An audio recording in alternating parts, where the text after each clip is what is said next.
Middle East tourism surpasses pre-pandemic levels, and oil is set for a weekly rise. You're watching the Daily Brief with Forbes. I'm Ramya Faraj.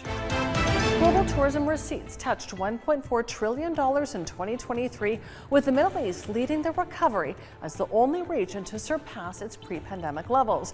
The UN World Tourism Organization says the Middle East saw 22% growth in arrivals last year compared to 2019. Internationally, there were 1.3 billion arrivals last year, or about 88% of pre-pandemic levels. Oil rose today, heading for a weekly gain. Regional tensions and oil output disruptions caused by cold weather in the U.S. are overshadowing concerns about less demand from China and a slow global economy. Brent crude rose to $79 a barrel, and West Texas is at $74. Analysts, though, say the market remains well balanced. Global equity funds witnessed hefty outflows in the week to January 17th.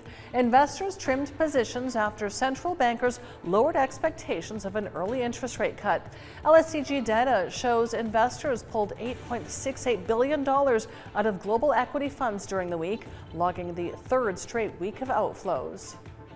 Deliveroo says its 2023 earnings will be slightly ahead of the $76 to $101 million it had forecast. The total value of orders on its platform rose by 3% in line with forecasts. The British meal delivery company says it saw ongoing signs of stabilization in consumer behavior in the quarter. British retailers suffered the biggest drop in sales in 3 years in December, indicating the economy entered recession last year.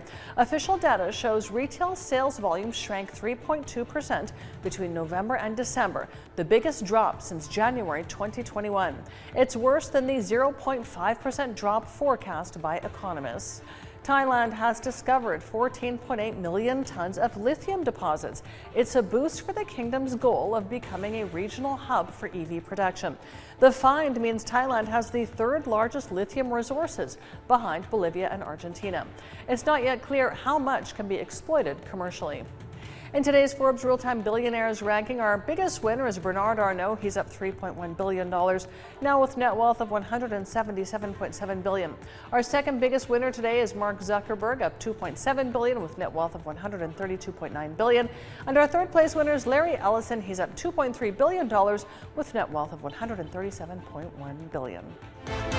And Binance will square off against the U.S. Securities and Exchange Commission in court today.